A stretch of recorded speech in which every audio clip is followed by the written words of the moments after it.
Hello everyone, welcome to back my channel. I hope everyone is having a wonderful day. Before starting the video, please go ahead and hit the subscribe button and give this video a thumbs up. General Hospital spoilers for Thursday, April 3, 2025 are here. In tomorrow's episode, fans can expect Portia Robinson, Brooke Kerr, and Drew Kane, Cameron Matheson, face off as the congressman threatens the good doctor. Meanwhile, Sasha Gilmore Corbin, Sophia Matson, and Jason Morgan, Steve Burton, share a warm moment. Plus, Jen Sidwell, Carlo Rota, wants to team up with Sonny Corinthos. Maurice Bernard, in tomorrow's episode, fans will see Curtis Ashford, Donald Turner, question Kai Taylor, Jen Austen Astrup. In a preview clip, Curtis asks the young man what Congressman Kane wants him to do now. This clearly leads to Curtis having another fierce face-off with the sleazy congressman. Speaking of Drew, he will have a tense interaction with Portia. Even though Portia lays down the law, Drew threatens her in a General Hospital preview clip. Seething with fury, the politician is practically spitting as he threatens the good doctor. Drew warns that he is going to pull the rug from under Portia's cushy little life. Portia does seem rattled, which just means she will probably go to extremes to handle a congressman. General Hospital spoilers for Thursday, April 3 revealed that Sasha has a warm moment with Jason. During tomorrow's show, it looks like Sasha will confess something, as a preview clip has her saying, "The problem is with you." She doesn't look overly upset, and neither does Jason, so perhaps whatever Sasha tells Stone Cold may bring them closer. In other news, fans will also see Lucas Jones, Van Hansis, making a confession to Marco, Adrian and Kondo. Meanwhile, Carly Spencer, Laura Wright, questions Lucas. Carly just might find out about Jason's plea to Lucas, which won't make her happy. In addition, Jocelyn Jacks, Eden McCoy, gets suspicious. Plus, Sidwell toys with Sonny, offering to use his resources to help find the culprit behind his penthouse bombing. Their interaction in the preview clip hints that they could align. What an unstoppable team they would make if they become friends. Spoilers also tease that Natalia Ramirez, Eva LaRue, will continue to debate with the villain, who also happens to be her ex-husband. In fact, I'm curious to find out just how Natalia ruined their family, as Sidwell mentioned. Villains often have a reason they are the way they are. So I have to wonder if we are going to start seeing some complicated layers with Sidwell. He might never be a good guy, but at one time, Sonny was feared by Port Charles as well. So, let's see what kind of stories the writers are weaving for us with Sidwell, Marco, Natalia, and the other characters. Port Charles is in for another roller coaster ride on Thursday, April 3, as long-buried secrets simmer to the surface, unlikely alliances form, and emotional boundaries are tested. General Hospital fans won't want to miss a minute of the intense confrontations, vulnerable moments, and shifting loyalties that play out across town. Drew versus Portia, a war of words and warnings. At General Hospital, tensions reach a boiling point between Drew Kane and Portia Robinson, and it's not pretty. What starts as a passive-aggressive exchange turns into a verbal duel laced with thinly veiled threats and seething resentment.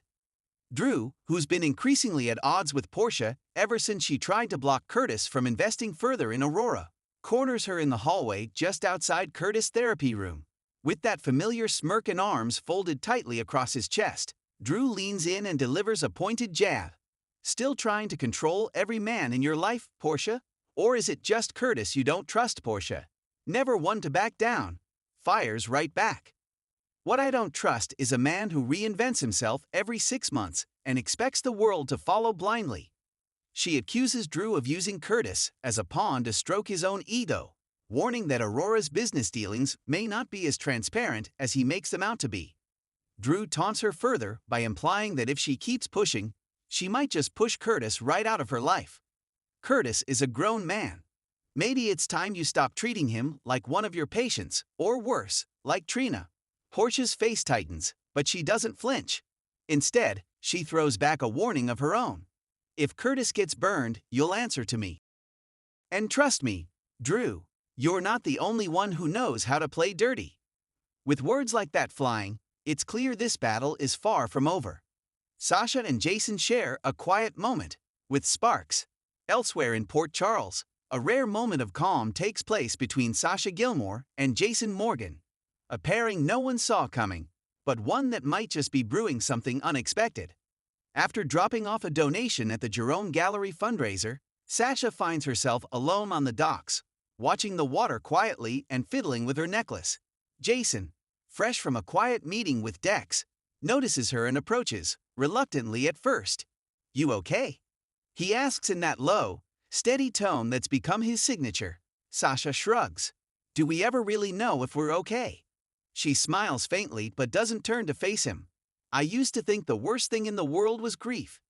Now I think it's surviving it and having no idea what to do next." Jason, ever the stoic protector, sits beside her in silence for a moment before finally replying. "You survive it by waking up the next day." And the next. They share a long look, his filled with quiet understanding, hers with gratitude. Then she surprises even herself by placing her hand gently on his. "I don't know what this is," she says, "but right now, it's enough." Jason doesn't move. He doesn't need to. The electricity in that simple moment says enough for both of them. Could this be the beginning of a slow-burn connection? Or is Sasha simply finding solace in someone who knows how to carry the weight of loss in silence? Sidwell makes a move, and Sonny's listening. Over at Pazzulo's, Sonny Corinthos is deep in thought. With trust in short supply and enemies closing in on multiple fronts, Sonny's been a man on edge.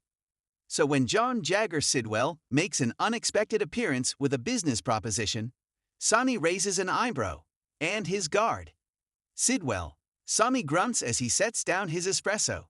"If you're here to play Fed games, you can turn around and walk right out." But Sidwell doesn't flinch. "I'm not here as an FBI agent today.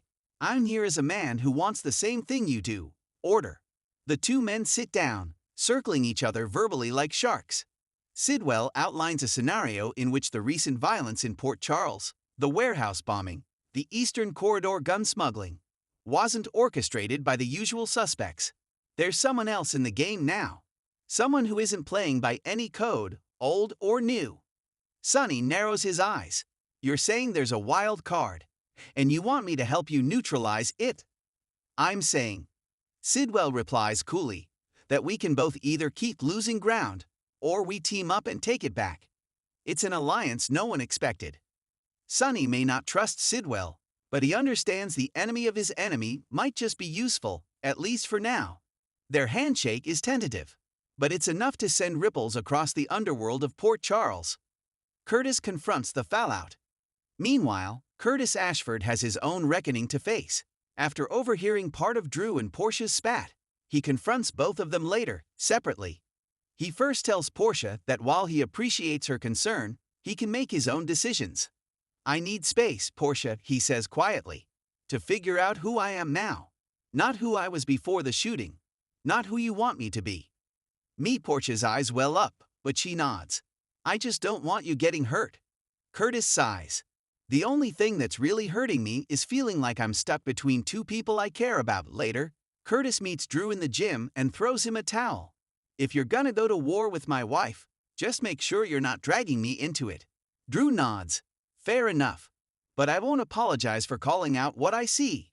Curtis shakes his head with a half smile. "Just don't make me pick a side. I've got enough battles of my own." Ava's warning to Sasha, and her curiosity about Jason.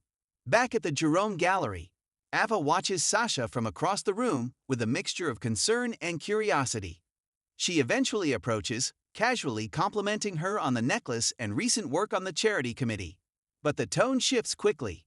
"You're spending a lot of time with Jason," Ava says, pretending it's an offhand comment. "He's not exactly the easiest person to get close to." "Trust me. I've tried." Sasha keeps her cool but doesn't deny it. "He's just quiet. It's peaceful." Ava raises an eyebrow. "Just be careful. Quiet doesn't mean harmless, and Jason's peace usually comes with a price." It's not exactly a warning, but Sasha hears it loud and clear. Ava may be jealous, intrigued, or genuinely protective, but whatever her motive, Sasha now knows someone is watching. Elsewhere in Port Charles, Anna Devane makes a phone call that seems to rattle her deeply. Could it be a lead on Pipeman's true identity? Maxie Jones pushes Brooke Lynn to set a date for the wedding, but something about BL Key's reaction raises eyebrows. Is there trouble in paradise? Carly is seen looking through an old photo album at Kelly's, pausing on a picture of Jason, Sonny, and herself. Her heart may say one thing, but the future looks uncertain. As Port Charles reels from old wounds, new threats, and unresolved emotions, one thing is certain: nothing stays buried forever. On Thursday's General Hospital, lines are drawn, alliances are tested, and love may be found in the most unlikely of places. Stay tuned, because in Port Charles, the only thing more dangerous than secrets is the truth. Let me know if you like this turned into a recap, broken into scenes, or expanded into a multi-day arc. Thanks for watching this video, and please subscribe our GH News 24 YouTube channel for more update news.